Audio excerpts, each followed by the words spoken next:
Hi, എല്ലാവർക്കും നമസ്കാരം. എൻ്റെ പേര് നൂജിൻ എന്നാണ്. ഞാൻ ഒരു വീഡിയോ ചാനലിൽ ഇറക്കുന്നുണ്ടായിരുന്നു. അപ്പോൾ അതിൻ്റെ ഭാഗമായിട്ട് ഒരു വീഡിയോ ഇറക്കുന്നതാണ്. ഇന്നത്തെ എൻ്റെ ടോപ്പിക് എന്ന് പറഞ്ഞു കഴിഞ്ഞാൽ ജോബിനെ കുറിച്ചാണ്. ജോബ് ബൈബിളിലെ ഒരു പുസ്തകമാണ് ജോബ്. അപ്പം ജോബിൻ്റെ ജീവിതവുമായിട്ട് ബന്ധപ്പെട്ട് കുറേ കാര്യങ്ങൾ നമ്മൾ പഠിക്കേണ്ടതായിട്ടുണ്ട്. അതിൻ്റെ അകത്തൊരു ടോപ്പിക്കാണ് ഞാൻ ഇന്ന് എടുത്തേക്കുന്നത്. ജോബിൻ്റെ വിശ്വസ്തത, നീതിനിഷ്ഠ, അപ്പം നിഷ്കളങ്കത, ഇതെല്ലാമാണ് നമ്മുടെ ജീവിതത്തിൽ നമ്മൾ കൊണ്ടു നടക്കേണ്ടതായിട്ടുള്ള ഗുണങ്ങൾ. നീതിനിഷ്ഠനും നിഷ്കളങ്കനും നീതിമാനുമായിട്ടുള്ള ജോബിനെ സാത്താൻ എത്ര പരീക്ഷിച്ചാലും ഒരിക്കലും ജയിക്കാൻ കഴിയില്ല. കാരണം എന്താണെന്ന് വെച്ച് കഴിഞ്ഞാൽ അവൻ്റെ ആ ഒരു ദൈവത്തിലുള്ള ദൈവാശ്രയ ബോധം അത്രയധികമാണ്.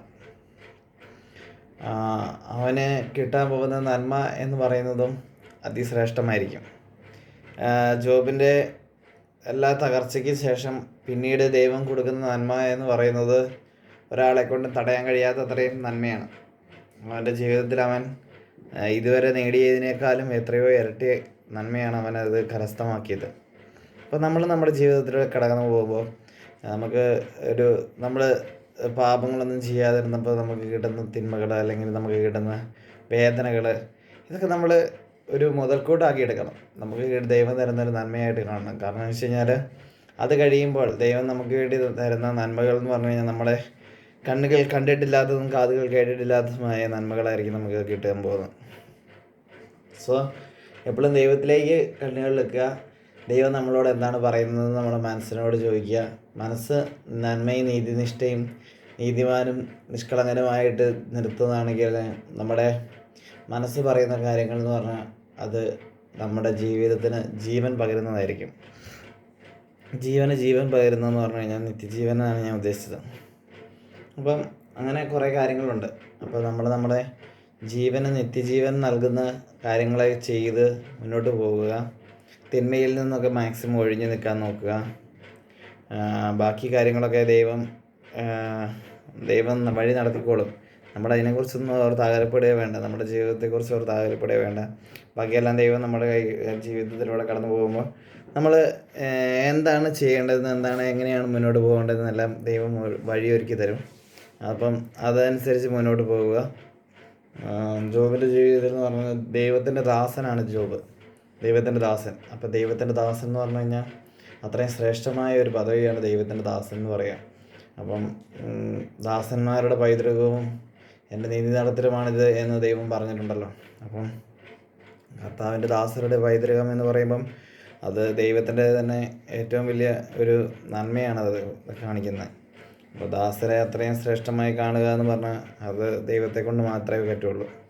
അപ്പം നമ്മൾ ദൈവത്തിൻ്റെ ദാസരായിട്ടിരിക്കണം. ദൈവത്തിൻ്റെ പുത്രിമാരുമായിട്ടിരിക്കണം.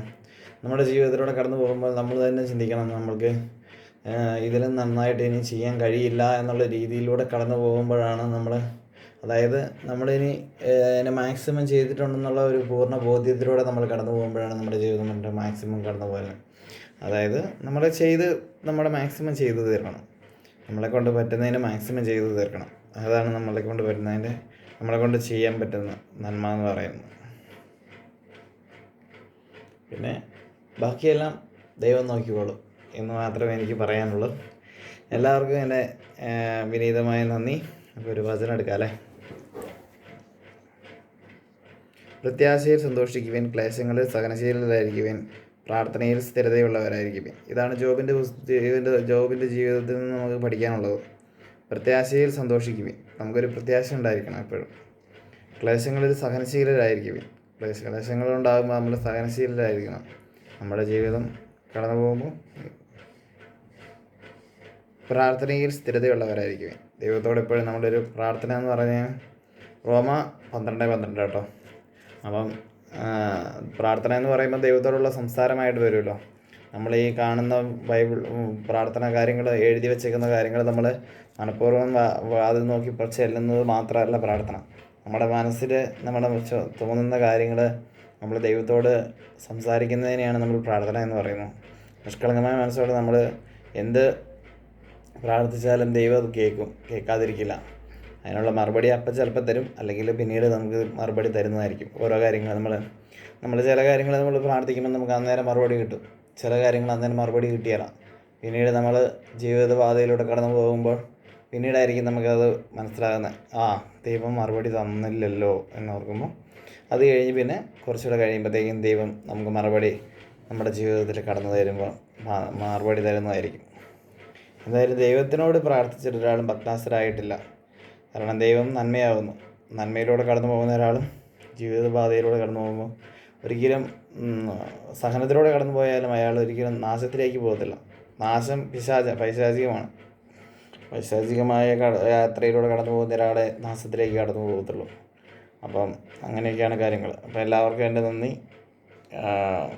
ജീവിതയാത്രയിൽ എല്ലാവരും